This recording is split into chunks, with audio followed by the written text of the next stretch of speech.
You should talk often with the old ones of your tribe. That is the only way to learn. I'll get you a hot drink, miss. Oh, I've seen some dry clothing.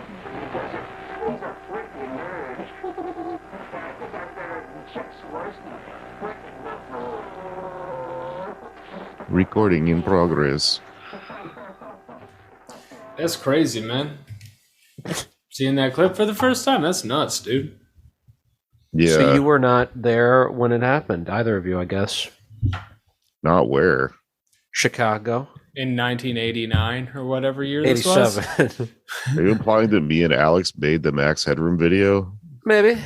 That was Alex. Wouldn't that be a tight ass with a fly swatter? Wouldn't that be a very tight alibi if you were both not there in 1987? Neither of you were supposedly in Chicago. What a perfect excuse. That's one of the strongest alibis is I was not born at the time. Likely story, Mr. Patek. You were born. I think I was born. You know what day it was? What month it was? It was, I think, a Sunday in November. I was born.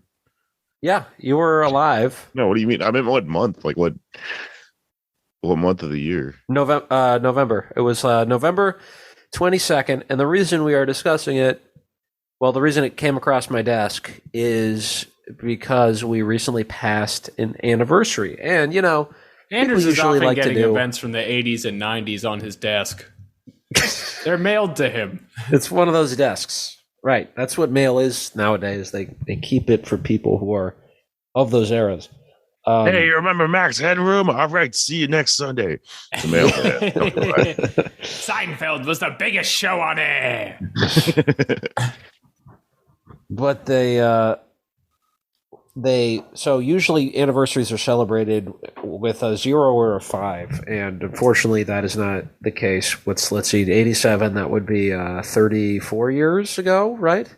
So I guess next year will be the big 3-5, and people will be sounding off about it. But we're doing 34th anniversary because no one else is going to it. So.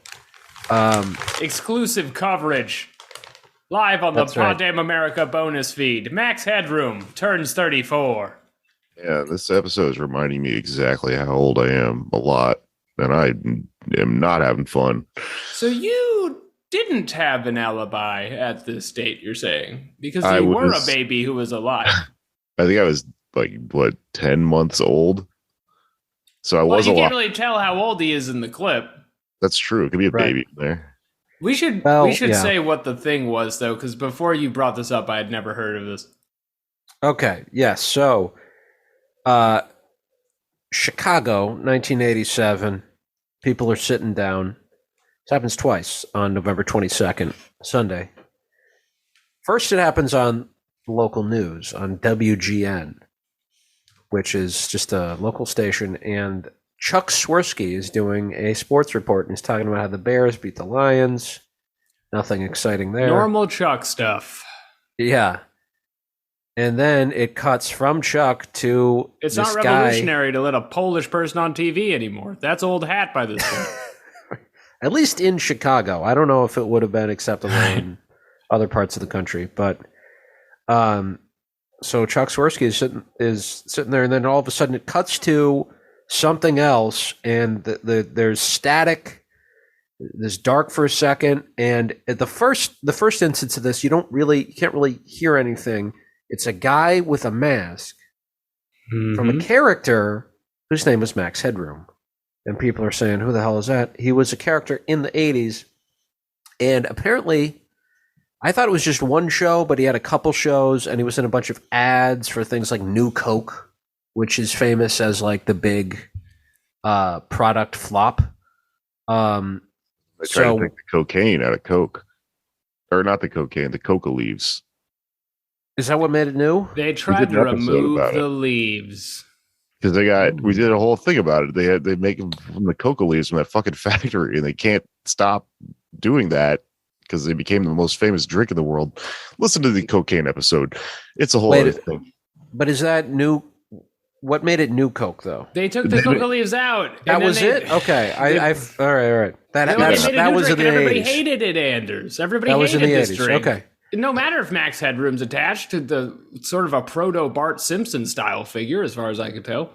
Well, here's the thing, though, is that may have been intentional because the more I'm learning about this Max Headroom character, This son of a bitch. Sort of anti-consumerist. Like, his whole thing is very much a proto-Adbusters situation. If you look at his TV series, and he had two. One I was watching last night called The Max Headroom Show. And it's basically he's like hosting music videos. And all the music videos are like kind of like fake commercials. One of them's about rats. Wait, are they real music videos? Or it's like when you go to Chuck E. Cheese and the mouse has a band?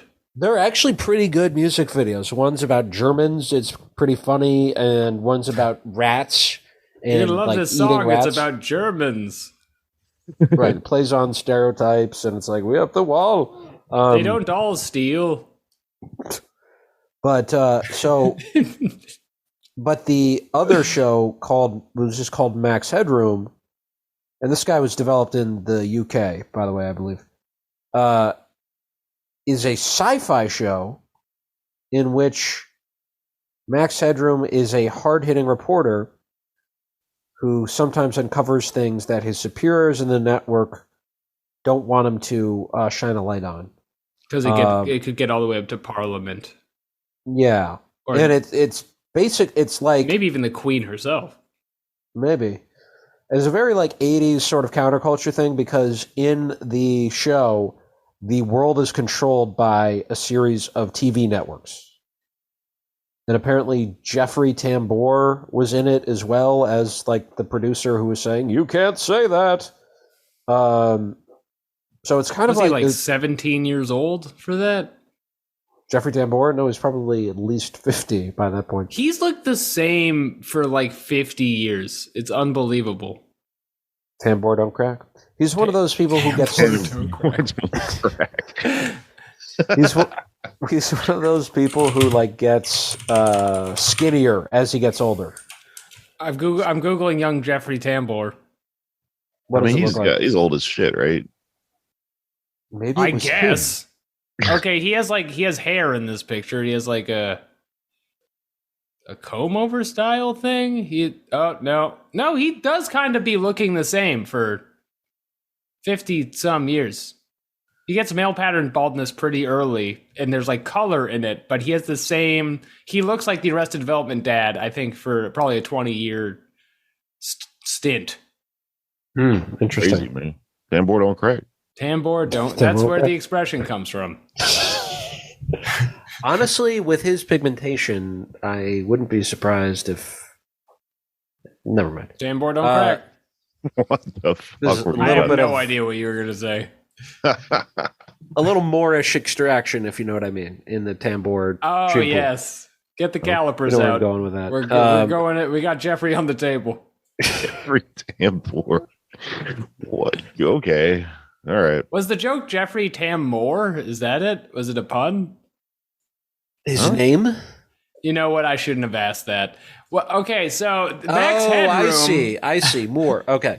Yes. Max Headroom. Max Headroom. The show. It's just called Max Headroom. And I really want to watch this. Maybe we should just do an episode where... Because I didn't realize it was two shows. I watched the music video thing, and it was kind of... It was kind of like a thing to have on the background. You are lucky to get one Max Headroom episode. How dare you? How dare you insist on two Max Headroom episodes?